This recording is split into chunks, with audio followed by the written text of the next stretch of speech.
Attila meets Anan coldly enough. At the beginning of the siege, you were warned of all the consequences of the resistance. You know perfectly well that I came to Gaul at the invitation of your Princess Honoria, unjustly deprived of her title of Augusta. You also know that General Marcian at Constantinople became emperor only through his marriage with Augusta Pulcheria. I also intend to become your legal emperor and to govern together with Honoria instead of that incapable Valentinian whom you so bravely criticized during your visit to Ravenna. That is why you must at least remain neutral, and not resist with so much fury. Your city will soon be taken and shaved from the face of the earth. Having destroyed our city, you will remain in the memories for the following centuries like a cruel and pitiless conqueror. We are ready to stop the resistance and open the doors. I ask you not to kill the inhabitants and the soldiers, not to destroy and burn down the city. If we do that, we will keep the lives of thousands of you and our soldiers. Then the memory of your noble act will be transmitted from generation to generation. Attila reflects, true, you are right. Then he smiles. I want to be seen as a future co-leader of the Roman Empire and the guarantor of order and peace. The destruction of the cities to the north was effected only by strategic considerations and the resistance of the inhabitants. Anan rejoices at the improvement of the humor of the Hun emperor. Attila says, I accept your terms. Tomorrow morning you will open the doors and our troops, selected for this operation, will enter the city. All your weapons must already be loaded on the trolleys.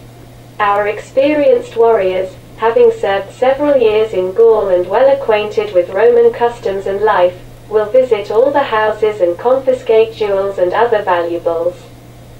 You certainly understand that it is a small punishment for you to be imprudently led into an armed conflict by a party incapable of protecting you. Prudent. Anan prefers to remain silent. Everything happens without incidents and in accordance with the agreement between Attila and Anan. Orleans is saved from destruction. For Attila, the tasks of the 451 campaign are accomplished. The army, accompanied by thousands of chariots loaded with trophies and booty, begin its movement towards the Rhine. At this moment, the first detachments of the army of Aetius appears on the south bank of the Loire. Soon the patrician solemnly enters the city saved by Anan and sends a messenger to Ravenna with the announcement of the liberation of Orleans and the beginning of his offensive. The army of Aetius now includes the Alan cavalry of King Sangiban, who had hesitated for a long time.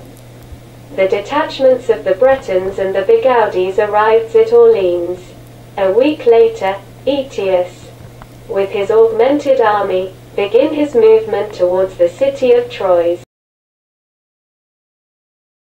Lupus, Bishop of Troyes, encouraged by the example of Genevieve and Anan, leaves his city, meets Attila and quickly agrees with him. They decide that Troyes will pay tribute to the Huns, will not participate in military actions against Attila and will give hostages as security for this agreement.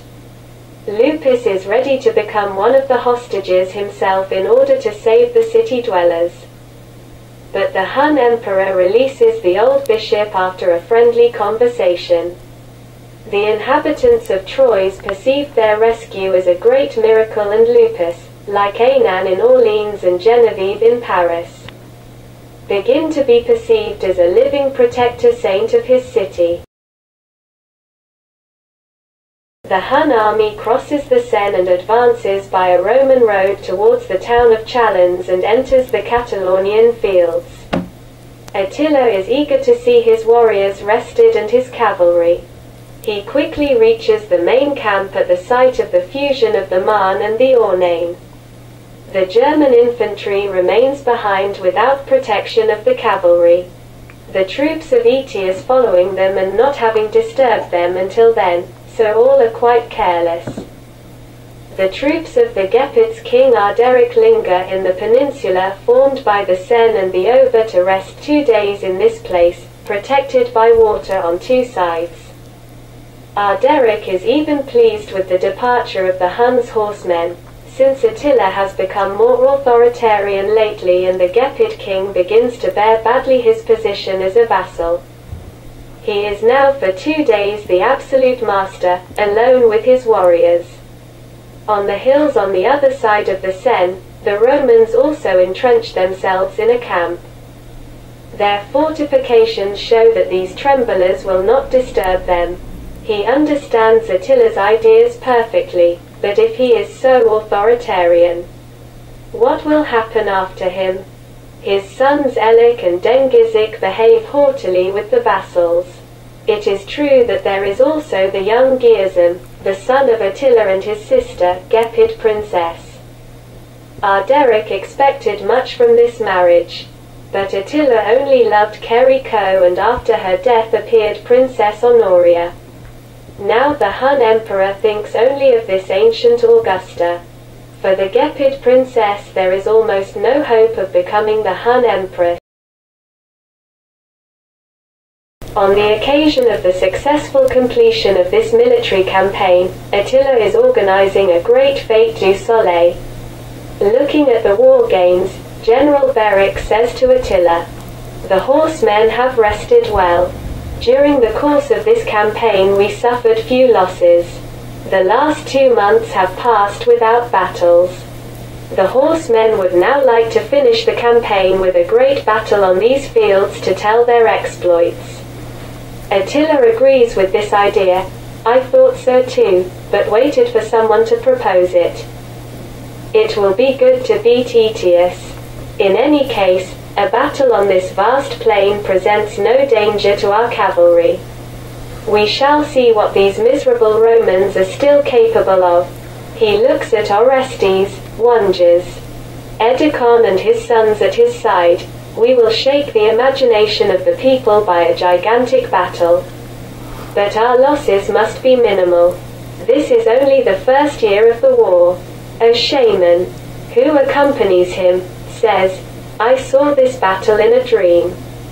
He will neither be victor nor defeated, but your great enemy will be killed." Attila exclaims, "It's perfect. This time it is enough for me." Arrives at the Galliper rider, the Franks of Aetius attacked the sleeping Gepid army. The battle lasted all night, there were many dead and wounded. Arderic is obliged to leave his camp to join our main forces. Attila is surprised. "I did not think that Achius would dare to disturb us. It is a pity that we have already evacuated some of our troops from Gaul." He commands the Ostrogoths King Valamir, "Send your cavalry to protect Arderic's withdrawal." Valamir gallops with his riders for the help of Arderic. One can no longer avoid a great battle. He is in a hurry to help the Gepids and is concerned for them, since the Goths and the Gepids have the same origin. Barig, their legendary ancestor, arrived at the mouth of the Vistula from Scandinavia with 3 ships. And the ancestors of the Gepids were in the last ship. That is why the Goths call them slow and lazy. The heart of Valamir tightens involuntarily. The Visigoths, the principal allies of Aetius, constituted with his ancestors a people of Goths. This unit existed 2 centuries ago.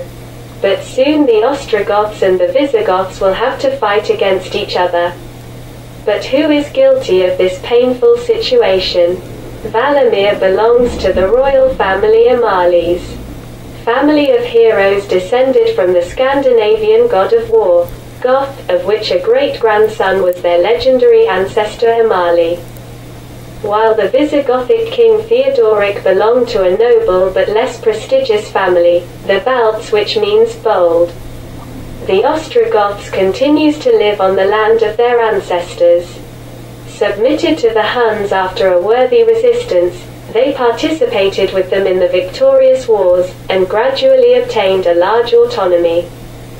The Visigoths fled without battle with the Huns and now have an autonomous kingdom to the south of Gaul. Their ancestors were in fact traitors, who did not help the Ostrogoths when the ancestors of Valamir fought against the Huns. Now the Visigoths cannot say anything, when the Ostrogoths will fight against them, fulfilling their duty before their suzerain Attila. In addition, the Ostrogoths have no other choice. In case of treason, the Huns will exterminate their families who remain under the protection of the Hun armies of the Danube and the shores of the Black Sea, but in case of victory over Aetius and Theodoric, the Romano-Hunnic Empire will be created and Valamir will convince all the Goths to unite under the reign of the Amali dynasty. Valamir sees the columns of the Gepids, dark and wicked with their defeat. He comes down from his horse and says to King Arderic, "Attila has decided to fight with Aetius." The king of the Gepides rejoiced, "It is very good. We will take revenge on the Franks for their perfidious night attack and the death of our warriors."